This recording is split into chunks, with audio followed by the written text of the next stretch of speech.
Got it. All right. Good evening. It's Tuesday, August 10th. And this is the Strategic Planning Committee for Avon Grove Charter School. We're going to go ahead and call our meeting to order. We have everyone on board. We have two new board members, myself and Julia, who will be stepping onto this committee. So we'll see how this goes. All right. First thing up is the June 8th meeting minutes. I know the previous team that was on this did look at them.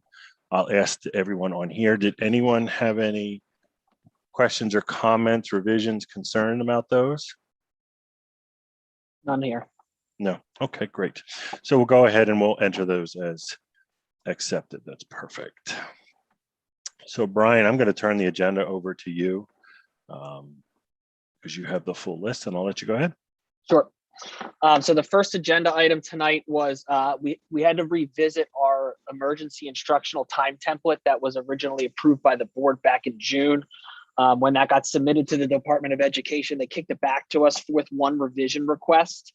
It was basically that they really wanted to see in the event that schools had to go back to some type of hybrid schedule or full remote learning because of COVID, whether it was outbreaks in the school driven by the county, or if mandated 6 feet of social distancing was implemented again, where we were not going to be able to fit that many students into a classroom and we had to revert back to some type of hybrid schedule.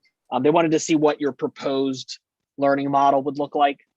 So I went back to our model that we had submitted back in July of 2020, lifted that language from the previous EITT form that we submitted and put it in here, along with the caveat that we were utilizing remote learning days, asynchronous remote learning days being built into our calendar. And then attach the calendar for their review and an explanation. I met with PDE Student Services Department. I went over this with them because I didn't want the board to approve again and it get kicked back for another revision. And they said that this met all of the requirements that they had in order to approve. So the only thing really up for discussion would be, and the administrative team was fine, sort of potentially in administering the same type of schedule where you had two groups, because we had said that we didn't really anticipate having a remote learning group, a full-time remote learning group in a hybrid schedule, that you'd have blue and gold. Blue would be Monday, Tuesdays, and gold would be Thursday, Fridays, with remote learning happening opposite, and then full remote learning on Wednesdays to allow for cleaning of the building, teacher planning, and just having a balanced schedule. So any questions, comments, concerns about submitting this with the same proposed schedule that we ran during last school year? No. All right.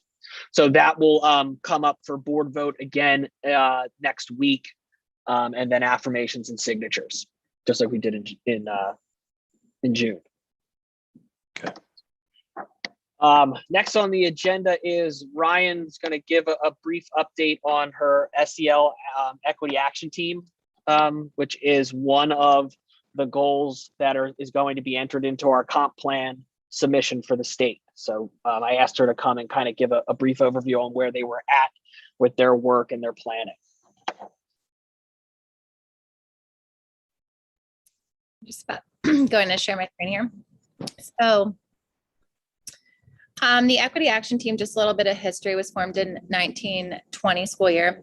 It's a volunteer group of over 20 teachers and staff members. And during the 2021 school year, we met bi-weekly and focused on creating a foundational team, developing a vision, and really increasing student voice. Our vision is that was developed last year was that we stand in solidarity with our students by empowering them as individuals and learners, while also demonstrating our belief that racism, hatred, or discrimination of any kind have no place at Avon Grove Charter School. I won't play the video for you. I think most people have seen it, but if you are interested in seeing it, it is on our school website under Student Services, under Equity Action Team. So our video and vision statement can be found there. So our responsibilities as educators, this is just a reflection question, but a healthy and safe environment can help students thrive, and every student, regardless of race, ethnicity, sexual orientation, gender identity, or expression, should be provided the opportunity to learn free from discrimination, fear, or harassment. So we want to make sure that we're providing that safe environment. We did a data review as part of our summer summit. And so we identified some strengths and some areas of reflection. The data was limited to this school year. And with it being a COVID year, we want to take that into consideration. And so some strengths were that all of our students are meeting above or well above individual growth targets over a 3-year period. Our African American or Black students are reporting high supportive relationships. There was an overall increase in supportive relationships. Our students with disabilities report high levels of supportive relationships as well. And then some areas for reflection, our Asian students were reporting lower levels of supportive adult relationships and higher emotional regulation. Our multiracial students report lower levels of emotional regulation and supportive relationships. Our ELL students are experiencing lower levels of academic achievement when looking at grades. Our Hispanic students had lower attendance rates. Our CAP programs lack racial diversity, and we do not have data on our LGBTQ plus students when it comes to looking at any discrepancies with academic achievement, discipline, or social emotional data. So with this information, it elicited a lot of questions that we talked about as a group, but the biggest area that we saw was that when looking at our social emotional data, there was a question of whether our students have an adult or teacher that they can count on from school. And while 87% grades 3 to 5 said yes, and 74% grades 6 through 12 said yes, there was still a group of over 200 students that said that they do not have someone that they can count on. So our goal is really focusing on this school year that we identified, making sure that 100% of our students have an adult that they can count on, regardless of race, gender, sexual orientation, any identified area, or how they identify. So how this all fits in with our social emotional learning plan. Our equity action team, along with our other teams, positive behavior support, social emotional learning, and our child study teams, identified priority areas in order to achieve that 100% goal. So our equity action team, our priorities are making sure that our families have accurate information in Power School. So with COVID and a lot of transitions happening during that time, we want to make sure that we are able to communicate with all of our families. So making sure that not only do we have accurate information, but that we have preferred information on how they prefer to be communicated with, what information that we need to be able to get them information and support. And then we want to make sure our staff are proficient or improving on their proficiency of identifying and responding to any instances of intentional and unintentional forms of discrimination that occur within the classroom. So we really want to take the time to equip our staff with those resources and that collaboration to be able to appropriately respond and educate our students on any instances of hate.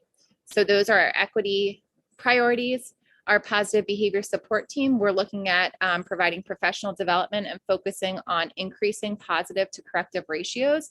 And what that means is that research shows that when we have, for every 4 positive, for every 1 corrective feedback that you provide a child or an adult or a, colleague, that we're supposed to be providing 4 positives as well. I think there was a research study that showed that they predicted that 72% of marriages that ended up in divorce just based on this positive to negative ratio. So it was pretty interesting stuff, but it goes for students as well. And then we want to make sure we're increasing supervision in non-classroom settings, and we are implementing consistent behavioral consequences both in the classroom and outside of the classroom. So we worked a lot on that this summer. Our social emotional learning committees, our focus is identifying the 5 core competencies of social emotional learning. And then our child study team, we're going to make sure that we provide interventions for those students that do not have a connection to adults. So that allows us to focus on, amongst these different teams, everything from tier 1 supports to tier 3 and interventions and intensive, whether it's social, emotional, behavioral, mental health supports, as well as supporting from a proactive discipline standpoint as well. Any questions on that? No.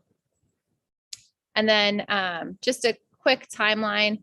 In August, we're really going to be working on connecting with all of our families, creating a positive and respectful classroom environment, increasing supervision. And then monthly, our goal is to provide that opportunity for staff to collaborate and really discuss instances of how to respond, provide that safe space, and intentionally reflecting on student relationships.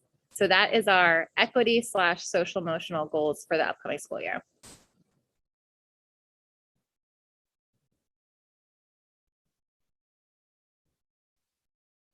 Very nice, Ryan.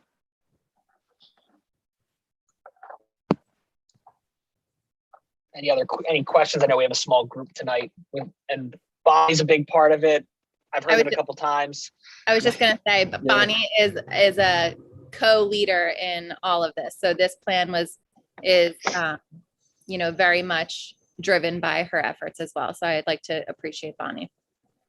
Thank you, Bonnie, who's driving.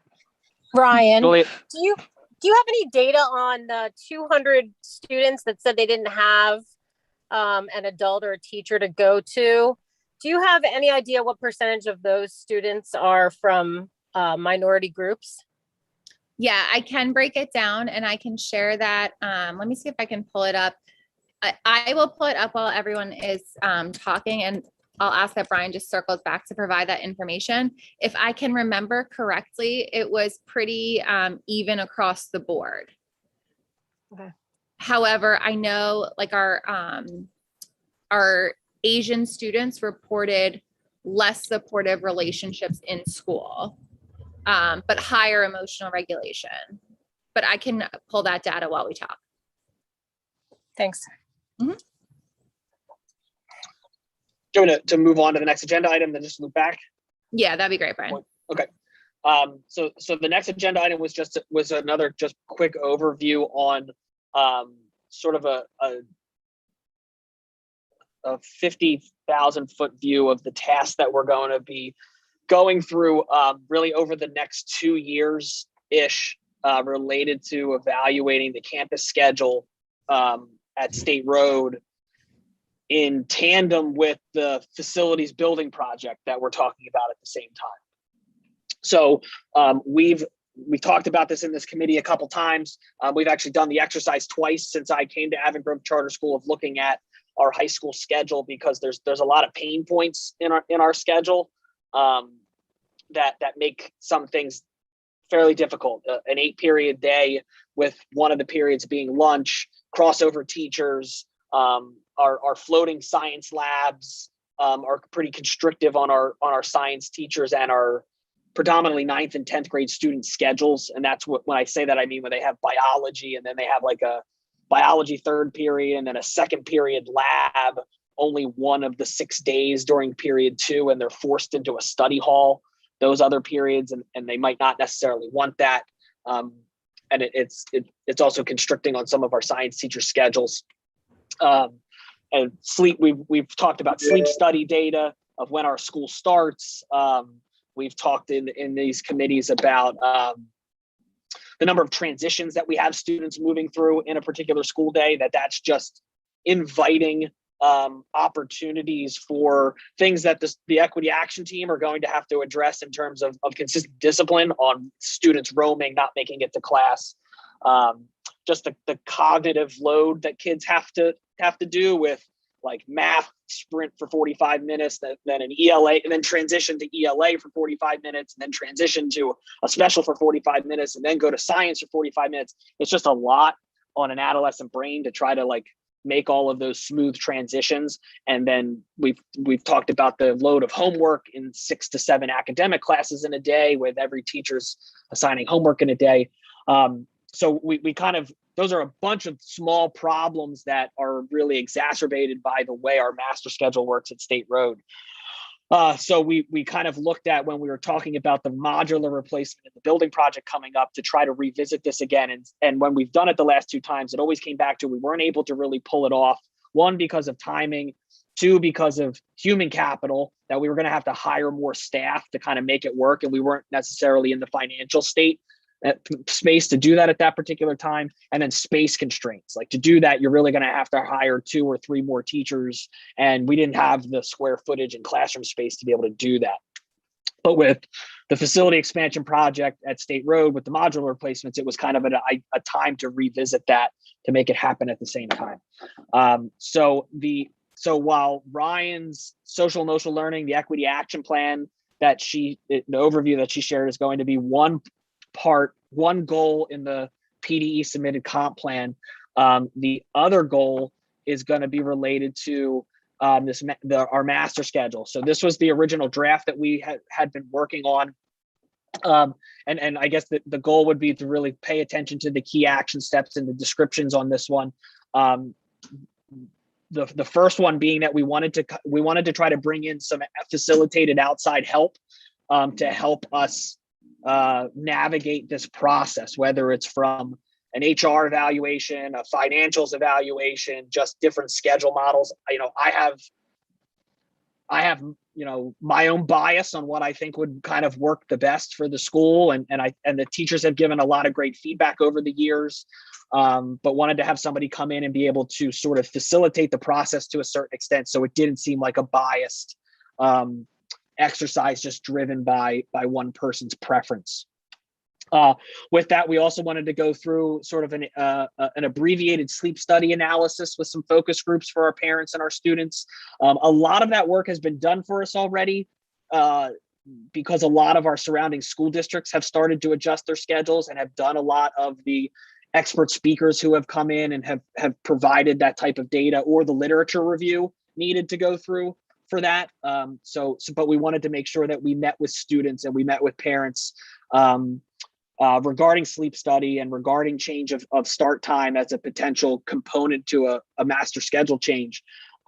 Because, when you start to mess with start and end times, you peel back an onion, like childcare, sports, transportation. We are shared transportation with Avongrove. So there's a lot of layers to that.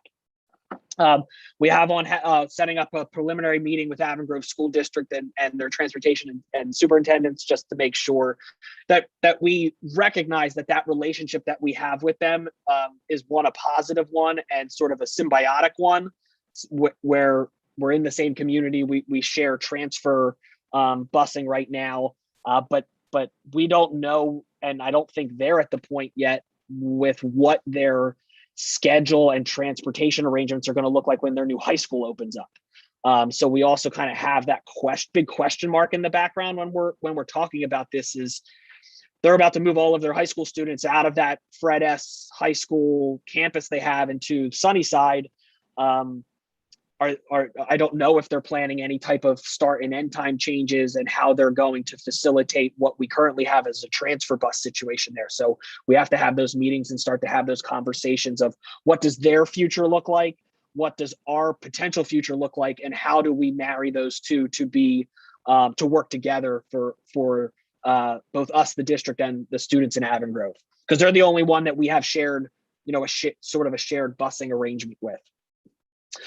We've done this a couple times, but also setting up with the consultants' help, teacher, student, and parent feedback groups on models and potential to get, the students are the ones that have to go through the schedule. The teachers are the ones who have to teach the schedule. The parents are the ones who have to listen to the students come home and talk about what their day is like. And also then have to manage sort of the externals. How do I get kids to school? What does their evenings look like? What do their weekends look like? So getting the feedback on how different models would impact the 3 major groups is really key in making a sustainable choice. As a group, developing an evaluation rubric and then going through sort of different model analysis. What would a 4x4 block look like? What would a 4x4 AB block look like? Could we do a drop block schedule? There's lots of models out there, but really kind of going through a consistent and fair evaluation rubric so that it's, you know, you're almost like scoring what works financially, what works from a staffing, what is most seamless of a transition, what works best for our space. Because we also have to take into consideration, this is a schedule that has to have like, it's like multi-layered. It's the high school, then you have to put the middle school on top of it, and then you got to put the elementary school on top of that. So it has to kind of work for all three divisions. One other thing that that is on our list of to-dos throughout this period is to coordinate with the Department of Ed and the current school, and to really look at the legalese of the school code and our current charter school BECs regarding our school year requirements and instructional time requirements. So why I say I had this in here is there's a couple school districts, predominantly in Delaware County right now, who have kind of capitalized on COVID and asynchronous instruction and have built new master schedules sort of independent of COVID to leverage what some are calling what it basically asynchronous learning as supervised instructional time in their school day.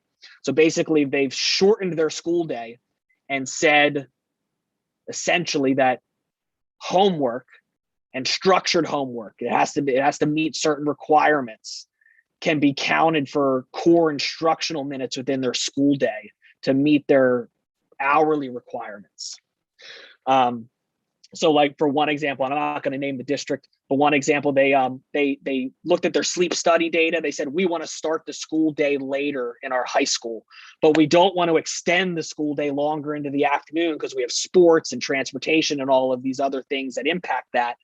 How can we get instructional minutes without, you know, lengthening the school day? And they went through and came up with specific criteria of what homework would have to look like in their classes, and then said if it meets this criteria that we would use it for instructional minutes. And that's how they gained an hour of instructional time. So it's going back and looking at the legalese, kind of looking at what happens to some of these other school districts in the next year or so, if they get any legal challenges or have any state subsidies withheld because they're not meeting their instructional time, to see whether or not that might be something that we could take into consideration when building this.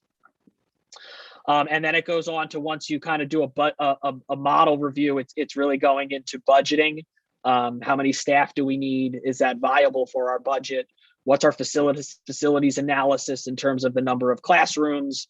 How do teacher preps work? You know, so it's really getting into the we have this model, it's nice and shiny. Can we actually make it work in the money, people, and space constraints?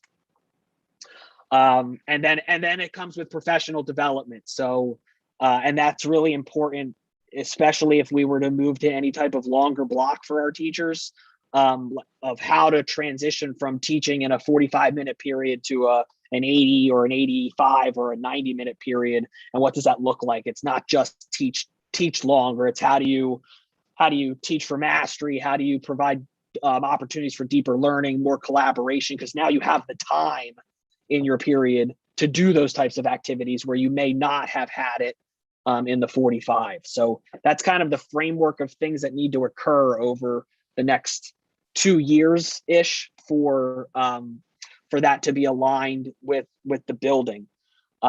If we were to be, now that can be rushed a little. I think some of the timing we can talk about as well. But the goal would be to kind of have this happen either when the projected building, based on our preliminary conversations, would be, what was it, the fall of 2024, so 24-25 school year. We could probably do it the 23-24 school year if the space constraints allowed it. Like if we didn't have the extra classrooms built yet, can we still kind of pull this off? And then the extra space is just a value add the following year. And that's something that we would kind of work through with this is, can we implement it early, or do we really have to wait for that added square footage? And this will be that second major goal in the PDE submitted comp plan that we'll send out. review and for submission. Any questions about that?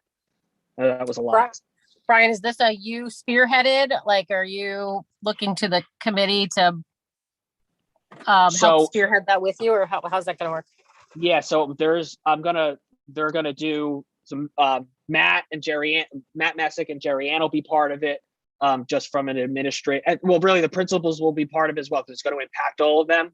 But as we go through this, outside of the strategic planning committee, I'm also going to be setting up sort of like subcommittee of staff and who want to have feedback and, you know, I don't want to say get their hands dirty, but kind of get involved in not just kind of coming and talking, but, you know, we need people to go and, I need people to go and do things and collect this information and do the scoring of the rubric. So there'll be opportunities for staff to be a little bit more involved beyond those who just participate in the strategic planning committee.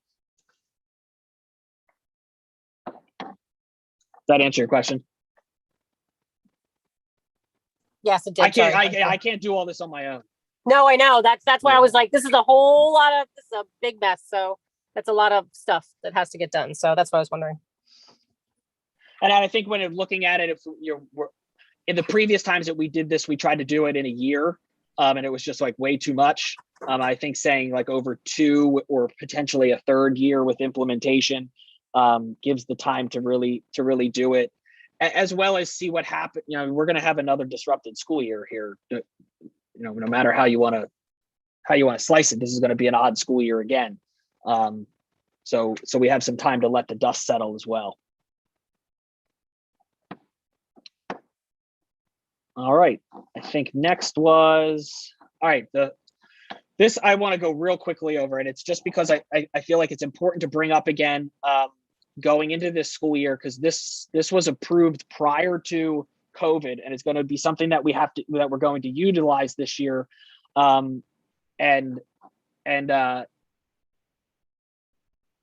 From a flexible instructional day standpoint for snow related emergencies. So we had back in, I guess it was the spring of 2019, submitted our application for our flexible instructional days. And it was approved, and it was approved for 3 years. It was the 2020, 2021, 21-22. So this school year, and 22-23 school year for basically being able to provide asynchronous or synchronous instruction offline or digitally to students when schools prevented from opening, either due to disease epidemic, hazardous weather, law enforcement emergencies, transportation inoperability, damage to the building. So remember when we had like the lightning strike I don't know if any, Ryan, you were here. Do you remember the lightning strike, when we had the lightning strike a couple years ago? We couldn't open the building for professional development. If that happened during the school year, we could have used a FID day, or weather or hazardous weather related. So the past school year, we were under the governor's declaration of an emergency, so we really didn't have to utilize our currently proposed FID instruction application because we were already providing remote instruction. But because we're not like predominantly providing remote instruction for the next school year, if we were to have a weather emergency, we would default back to what had been PDE approved for our flexible instructional day framework. There were a lot of components to this application. Our draft application is actually in the board doc minutes if you wanted to go through it. It's a living document, so that if we were to propose any changes, through the school year to it, you can just update it and resubmit it for review. The nuts and bolts of it would be that, you know, being proactive with this is the most important, just from an operations standpoint. Do we have to send certain kids home with computers that didn't typically bring computers home? That was the case before last year that we had to kind of think about. So if we were to know that, say we're watching, you know, the radar and we're anticipating a snow day tomorrow, we could call a FID day the day before, as opposed to me doing it at 5 o'clock or 4:30 in the morning. But we want to try to be as proactive with FID instruction and calling those as we can. The structure that we submitted with our application would be that we would run a 2-hour delay schedule from a school day standpoint for students. So State Road starts at 7:35, but the student's school day would technically start at 9:35 and then would end at 2:15. That day schedule accounts for a 30-minute lunch break. And then students would have a mix of synchronous and asynchronous work. It'd be predominantly asynchronous. So last year when we said, remote, we're going to do mostly remote instruction because we had been losing so much instruction. This year, it would be a predominantly asynchronous work day. So students would still be able to go out and play in the snow. They would have, work that they needed to complete. There might be some synchronous learning or teacher check-ins and office hours or things of that nature, but it wouldn't be sitting on Zoom all day getting direct instruction. There are specific requirements for those assignments, and this is actually an agenda item for our October in-service with our staff to go over what those expectations are of asynchronous, what asynchronous work has to look like to meet these requirements. And that, students wouldn't be coming to the building for that day under any circumstances. It would be a normal school day for teachers and staff. And then that morning 2-hour delay time can be utilized to get their house in order, finish prepping for the day. If I called the FID day, at 5:30 in the morning, that gives teachers and staff time from say 7:30 when they would typically report till 9:30 to plan and get things together for the school day. They would be doing it predominantly asynchronous work. They could be a lot available via Zoom if they needed to be. Any live instruction would be recorded. No interventions would occur because we said during a FID in our application, we said during a FID day that it wouldn't count towards a letter day cycle. So it won't interrupt in-person specials that happen on a cycling day. When the students, if we left on a B day and then we had a flexible instructional day, we would come back and it would be C day. So it wouldn't count as part of their cycle days. Because we're calling this due to hazardous weather that we didn't believe a 2-hour delay would be beneficial. The building would be closed. So facilities would be there doing what they needed to do, but we would not be opening the buildings because we're saying it's sort of a hazard to be on the roads. And then the FID day would be counted as a full work day for all staff that are full-time and part-time salaried, exempt, non-exempt employees. Any part-time hourly non-exempt employees would adjust their weekly hours just as they do right now if school was closed for the day. So that would be how kind of payroll would be taken into account for these days. We gave some general guidelines in terms of minute requirements. And this sort of adheres to the expectations of what would be sort of a 2-hour delay schedule minutes for the day, saying that the specials and encores weren't occurring. And then attendance would be based on login to Schoology. So their lawful attendance on a FID day would be just like they did this last year, would be logging into Schoology. If for any reason kids didn't have access to the internet, they would be able to have that be excused. That wouldn't count towards their parental excusals. If the storm is so bad that there's no internet, we're going to have to kind of play a little catch up on those excusals. And then students would have 3 school days upon return from a FID day to submit work and assignments. That could be maybe they didn't get to everything. Maybe they didn't have internet for part of the day. Maybe they're a student in special education who might need specific follow-up with their case manager. So we gave a window of time for students to be able to get in work that was assigned during a FID day for credit. And that's sort of the general overview of what FID would look like per our PDE approved plan. And it's going to be on our October meeting agenda for training with the teachers. That was a lot too. That was good. We went through this at the board meeting, right? Yeah, we went through it. It was a while ago. It would have been Yep. like prior to last school year, but because we didn't have to utilize it, it was kind of, I thought it would be a good thing to revisit, and then we're have to prepare for it into this school year. Not necessarily from a what it is, but more of like an operation. How do we get kindergartners back with their iPads if we're not planning on having them take it home daily? So, and that's where sort of the pre-planning and being proactive comes into play. Yeah, I think that's good. Last agenda item, and this is really just for information, not necessarily a lot of discussion, unless anybody here wants to give feedback. But the health and safety plan is an agenda item on next week's work session and board meeting, but wanted to start the discussion and information sort of sharing as we started to gather some slides together for the board, so that everyone's sort of aware, in tune, and cognizant of some of the constraints that we're having to work under moving into the start of the school year related to health and safety. And the major question that everybody's asking, administration, all school districts, parents, students, is about masks, of whether or not their children are going to have to wear masks coming back in. So this is sort of the current landscape that we're operating under.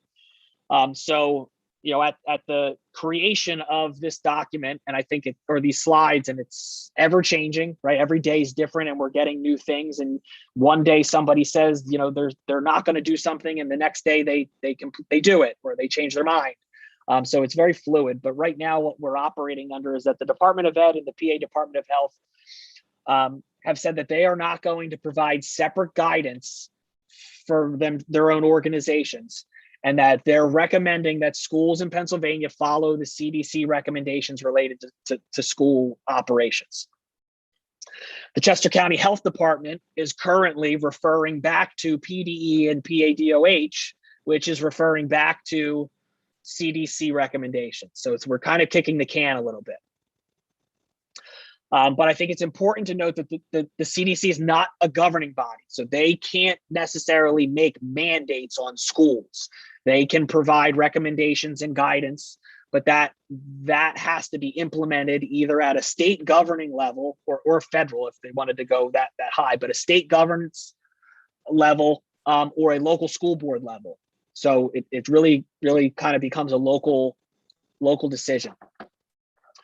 But the framework for sort of our discussions around all of this and decision making has been that health and safety of students, staff, and our community, because this goes out into our community, is really the most paramount thing. That social distancing of 3 feet is recommended, but as we come back into next school year, that's not necessarily something that's going to be maintained throughout the school setting all day, every minute of the day. When we can, we're going to try to space kids out at 3 feet, but it's not something that we're going to, box kids in at desks at a minimum of 3 feet apart going into this school year. Our goal is to really keep, and what all of our school guidance kind of is saying is that keeping students in a face-to-face school setting to the greatest extent possible is really what our one of our greatest instructional goals is. We want to try to be as least disruptive to in-person learning that we can be going into this school year. We do have some operational concerns related to the current quarantine recommendations. And I'm going to go over that because I think that's the most important thing to keep in mind as we're having to try to navigate this decision making.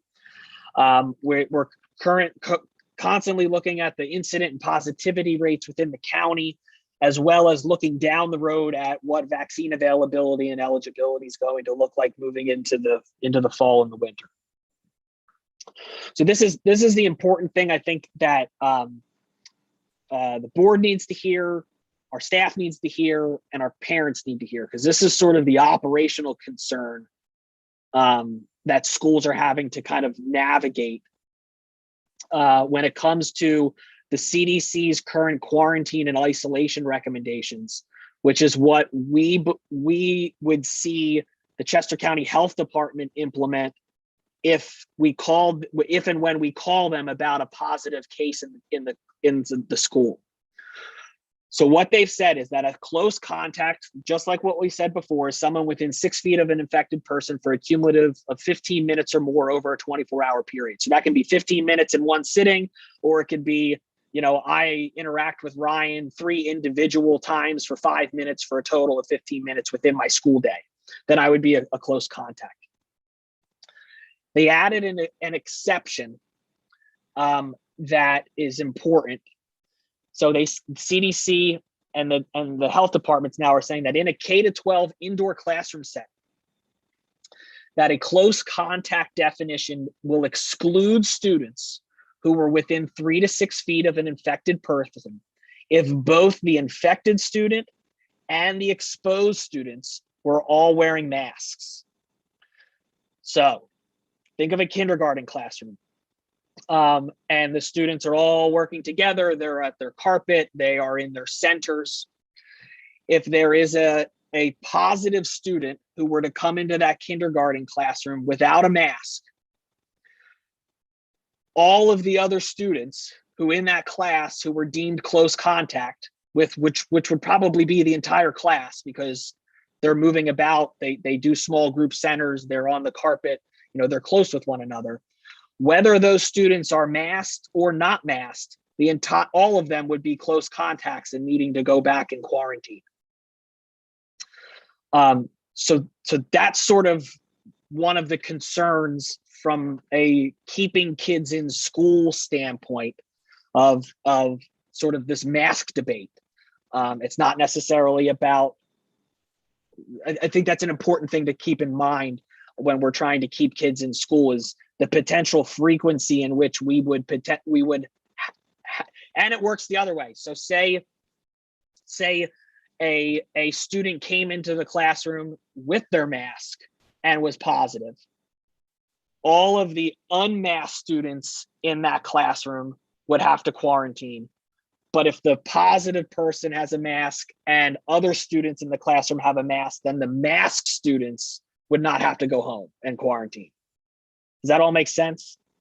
Okay, so that's kind of like the really difficult thing to try to navigate of what's the potential and frequency in which we may have to quarantine non-vaccinated elementary school students if this is the quarantining guidance that the health department is going to implement when we call them and say, we have a positive student, here are our close contacts, what do you want us to do?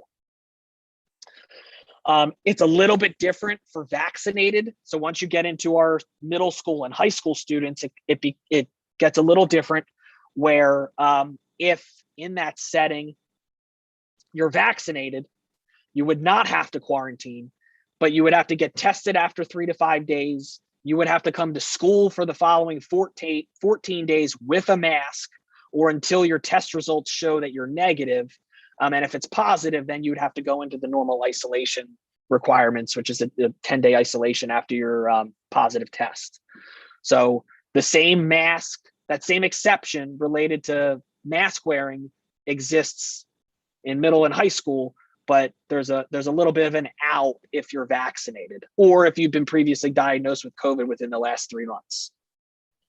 So Brian, is that if somebody is vaccinated, if students vaccinated, that whole previous statement of if they're both masked doesn't pertain? So Correct. If a student is unmasked but vaccinated, they do not have to quarantine. Correct.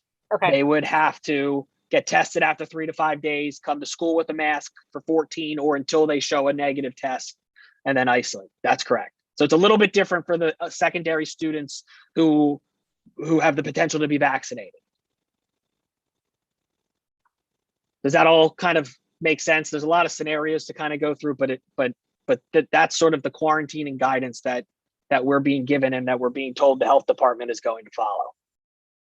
Do we need to keep track of vaccinated students in that case? Or is that just by the parent says, oh, sure, yeah, they're vaccinated. If we were to call and quarantine, you'd be asking for verification of vaccination status Okay. to say that you don't. And then if basically you'd operate under if you don't provide that, then it's assumed that you're unvaccinated. So, Got it. and I'll kind of get into that in a situation here too. So the current CDC verbiage on recommendations for schools, and again, this is the Chester County Health Department's pointing back to PDE and PADOH, which is pointing back to CDC, is that given the evidence of the Delta variant, they've updated their guidance and recommends universal indoor masking for teachers, staff, students, and visitors to all K-12 schools, regardless of vaccination status. So that's their guidance as of today. But again, it's guidance. So these are sort of the options that schools have been doing. And they're very straightforward, but things to consider and discussion that'll happen sort of next week as we're trying to prepare for the school year. The first thing is that the CDC and the transportation departments, they have a mask order out right now. It's a federal order on public transportation, and that includes school buses. So no matter what we do related to masks, kids boarding school buses have to have a mask on, whether they're vaccinated or not. So no matter what we do, to be able to board a bus in the morning and get on a bus in the afternoon, students and bus drivers are supposed to are required to be masked on those buses. So that's the order from the federal order. I don't know. We don't really have leeway. I don't know about enforcing that. That's really up to the transportation, the bus companies, and things about what level they're going to police mask wearing on their bus. We're not on the buses. But that's sort of the expectation that we're supposed to follow. So option one would be to follow CDC's recommendations and implement a universal mask requirement regardless of vaccination status, while adhering to mask exemption requirements. So there's very specific exemption requirements if we were to implement a universal mask requirement at the school. And it's basically if a student has a disability, via in their IEP or ADA, that they would need to not be masked, and that disability is documented, or in situations in which a mask would be unsafe for operating or participating in school. So like if you're at TCHS and you're working in like the woodworking mill, it might be unsafe to have a mask on at certain times, kind of like you wouldn't wear a tie to get that stuck somewhere. So it's if there's a particular instance or situation that would be unsafe. Jumping over to the other side of the continuum would be to implement a mask policy that's optional, regardless of vaccination status. So you would just say, we recommend that unvaccinated students wear masks. However, it's completely optional, and that's regardless of your vaccination status. Sort of 3B would be mask optional for vaccinated students and staff, but mask required for non-vaccinated students. So you're still mask optional for those who are vaccinated, and you'd probably we would have to come up with develop some verification documentation process for collecting vaccination cards. I'm not sure if that's really anything anybody wants to try to undertake and do, but it's an option on the table for discussion if we wanted to kind of do a different variation of option 3. Option 2 would be to do masking policy based on your current incident rate and positivity rate counts in the county. So, we utilized these tables for opening and closing school last year, and it would be taking the same type of approach to wearing masks almost on a week-to-week basis, dependent upon the Chester County incident or positivity rate numbers. So I will put out there that this type of policy is something that Unionville, Chadds Ford, and Westchester Area School District are proposing to their boards and to their community. That now where you get into sort of the nuts and bolts of it is what your masking policy at what level. When you're real low, below 10 cases per 100,000 people in the county, maybe it looks something like mask recommended for all unvaccinated individuals. That's just another way of saying mask optional, but it's putting the onus back on the parent and the family. We as a school are still saying we recommend that you mask if you're unvaccinated. Once you hit substantial and high, are you saying that you're at a incident rate and a positivity rate in the county that masking is required for all students regardless of vaccination status, right? So if you're going into a week where you're in those ranges, you're coming to school with masks. The hard one is the moderate range.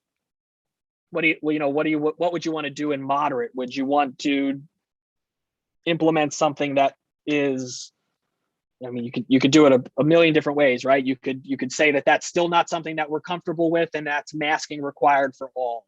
You could do masking required for unvaccinated students and optional for others.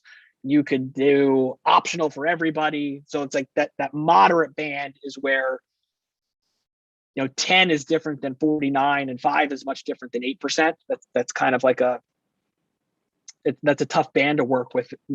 So that's kind of why I have that question mark of not really any suggested language there, because I think that's if we were to go this with option 2, that's where the majority of the discussion would have to be, is what would you do in the moderate range regarding the mask policy for students and staff.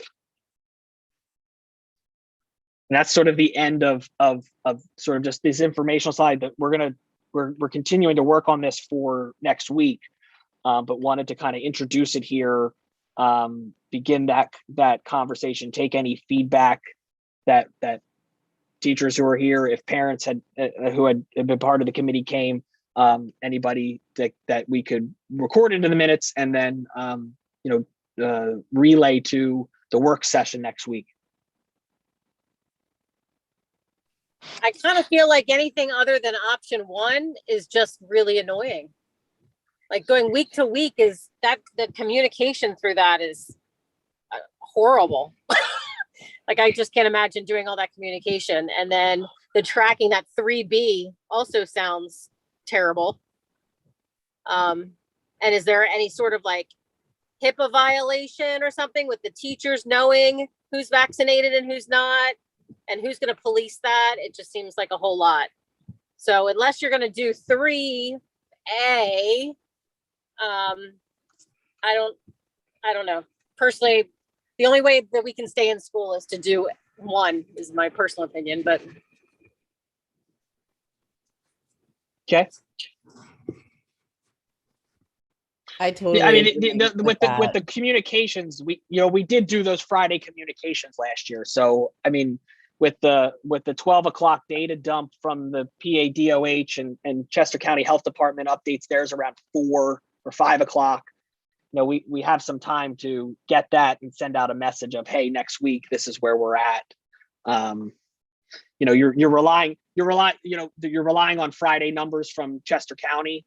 The CDC does a rolling 7 days. Like you can always go in and see a 7-day rolling with the CDC data. Chester County's is a little bit more local though. Brian, are you going to share this with the board before Tuesday? I can. I think the plan was to kind of bring it up within the working session for discussion as well. But if you want, I can send I think once you get it finalized, I think, apparently we're going to get the storms too. Any information that you could, send out, Monday would be great, just to give them an extra day to look at it. Sure. Again, I think that this part is, I think, the thing that we all need to kind of take into consideration is how do we keep kids in school the best that we can, while also understanding that it's a difficult just topic within. Everybody has an opinion, and everybody has an idea of what is or believes that they know, and they rightfully do know what's best for their children. But I think we also have the operational dilemma of keeping school open. Absolutely. It's going to be a very, yes, we'll tackle this. I'm not going to go into it. We're here. We're going to tackle it Tuesday. And I think just the other thing to point out, we did send out to the community when that CDC recommendation was made, the form that was collecting the feedback and comments related to masking, and that had been provided to the board, so that you all, so that the community knows that you all are receiving that feedback and taking that all and reading it and taking it into consideration. Have we done the same for the teachers and staff? The teachers received that same message, so they had the ability to answer if they wanted to on that. Beautiful. All right. Okay. Next one, just for wrapping up, is meetings going forward. Mm-hmm. So we need to start coming back live because of the sunshine law. The stipulation that we can meet in Zoom has expired. That's done. So we need to do that. Again, I know you guys met on Tuesdays. Is there is this 7:30 to 8:30 a good time? Do you want to do it earlier in the day? I'm looking for your feedback as well as Julia and mine. So does anyone have any comments? I know when we were doing the Tuesdays, that was a day that kind of, I think, worked with people's schedules, and then we kind of said we can do this by Zoom. Let's do it later, like 7:30, so everybody's like through dinner and bedtimes with young kids and things like that. But if we're moving back into person, for in person, I think, well, I don't know what time the facilities committee meets. I think it's 7. Yeah, they meet later in the evening. So yeah, I mean, I would rather earlier, but I understand other people have work to have to get to. I would already be there, so that's somewhat okay. No, selfish. We can work. No. We can work on earlier. Are you talking like 5 o'clock? Are you talking? Help me out. What are you guys thinking? I mean, the majority of us are there already, so I think it would be for you, Dwayne, and for you, Julia, when we're already at school on those days. Okay. Julia, do you have any comments? I could do 5. I like it, Julia. So why don't we plan for 5 to 6? Okay. Does that work for everybody? Yep. And I know I have, luckily right now, have off on Tuesdays, but I can work around it. So let's try that. And if we like it, we'll keep that. And we'll do it collaboratorium. Yep, that works. So you want to keep it the same second Tuesday so that we're not conflicting with other facilities? No, I think that is perfect. Again, I'm looking for, there's other people on here, but I think that would be perfect. All right, I got Ryan. There you go. I got a thumbs up. And I know Bonnie is in her car going like this. Well, she's at home. She had power outage, so she's doing the double thumbs up. And so is Beth Ann. She's doing the thumbs up too. So, all right. Is there anything else that we can we define what strategic planning is going forward? It has morphed. Yeah, everything. I can actually use audio now. So I just know that it's changed a lot from when the committee formed and COVID upended a lot of that. But do we ever get back to formulating a plan, or are we taking these pieces? We don't have to answer this now, but I think I need to understand what our committee is doing a little bit more. Does that make sense? I think that is a great question. I know it's outlined in our board governance of what it is. Yep. So, Brian, maybe you and I can just chat at some point, even at the board meeting or something, and help look at that and put some structure around it so that everyone knows. Because I'd like to know, I'm sure Julia would like to know. So absolutely, Bonnie, whatever we could do to help do that, that would be amazing. Thank you. You're welcome. Anything else from anybody else? All right. Unless there is any opposition, and we're going to beat the storm because it's flashing out there. I'm going to go ahead and say we're going to wrap this up. Julia, everyone in agreement? Brian, Ryan, everyone I could see? All right. Have a safe evening and a great weekend, and we will talk to you soon.